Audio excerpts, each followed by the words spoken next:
Avant tout, on aimerait avertir qu'on a eu un petit problème de budget. Au début, on devait avoir une musique stylée avec un truc badass et tout, mais à la place, il y a ça. Alors, on a dû. On voulait ça et on va faire ça avec la musique.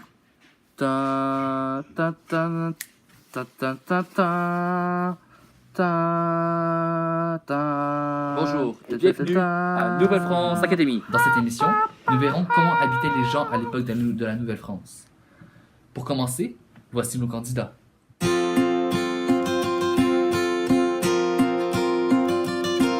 Moi, je suis la bonne femme. Moi, c'est moi qui fais comme tous les remèdes spéciaux. Il y a des gens qui vont voir le médecin, puis il y en a qui viennent me voir. Je fais comme des remèdes de grand-mère. J'ai choisi ce rôle-là parce que moi, j'aime beaucoup la nature. Puis que les gens qui le faisaient dans l'autre émission, ils se faisaient brûler parce qu'ils se faisaient accuser de sorcellerie. Moi, Gator, c'est un personnage assez important quand même, là. C'est un peu comme un itinérant. Sauf que les gens ils sont obligés de l'accueillir. Il est nomade.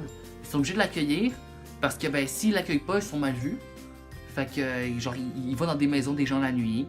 Après, il rentre dans. Il va s'asseoir sur un banc, puis il dort là, d'habitude. Après, on nettoie la maison parce qu'il y a plein de poux.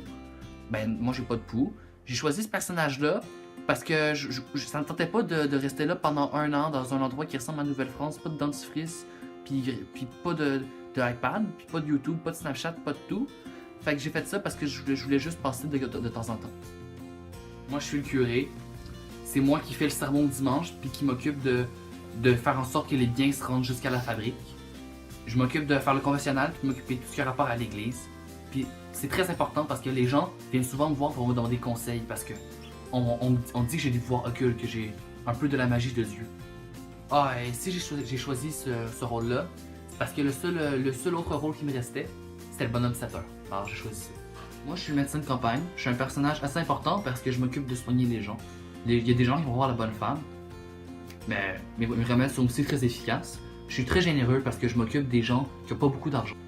Si j'ai choisi ce rôle-là, c'est parce qu'en fait, on m'a donné beaucoup d'argent pour que je vienne ici puis que je soigne les gens s'ils font une connerie puis qu'ils se blessent.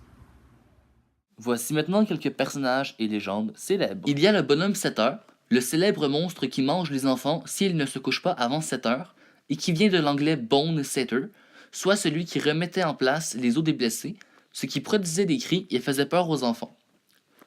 Voici maintenant la vieille fille, nom que l'on donnait à une fille qui ne s'était pas mariée à ses 25 ans, en général parce que sa mère était morte et qu'elle devait s'occuper de sa famille. Le sens de vieille fille est péjoratif.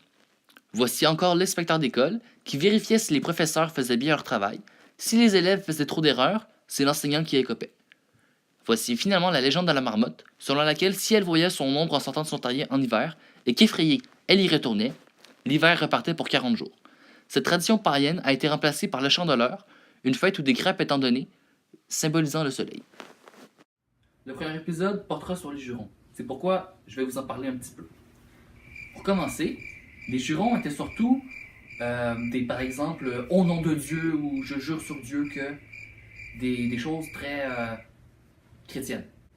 Par la suite, il y a eu des gens qui juraient beaucoup, qui disaient des jurons tels que je renie Dieu. Ces gens-là, en général, se faisaient emprisonner. C'était illégal. Et il y a plusieurs autres mots qui sont des dérivés d'église. Des gens qui disaient tabernacle et chalice. Des mots comme ça, ciboire. Cependant, après un certain temps, ça a commencé à devenir légal. Pendant la Révolution tranquille, c'est devenu plus banalisé. Et les gens n'étaient pas emprisonnés. Même avant ça, les gens étaient souvent emprisonnés de ça seulement s'ils avaient commis un autre crime, en général. Il y a plusieurs exemples de jurons. Pour ne pas se faire emprisonner, les habitants de la Nouvelle-France, ces colons-là, étaient très intelligents. Puisque ce qu'ils ont fait, c'est qu'ils ont trouvé des dérivés. Par exemple, pour baptême, qui est pas un beau mot qui leur aurait voulu de se faire emprisonner, ils l'ont dérivé en un autre mot, baptêmes, et ils ont pris un autre mot qui y ressemble, bateau. En général, les Québécois, les ancêtres des Québécois plutôt, faisaient un ensemble de tout ça. Par exemple, maudit Saint Calice de Christ de tabarnak. Au secours! Sauvez-moi! Il y a des gens qui me forcent à lire ça! Vite! Sauvez-moi! S'il vous plaît! Toi, au montage, là, si tu montres ça à quelqu'un, t'es un homme mort.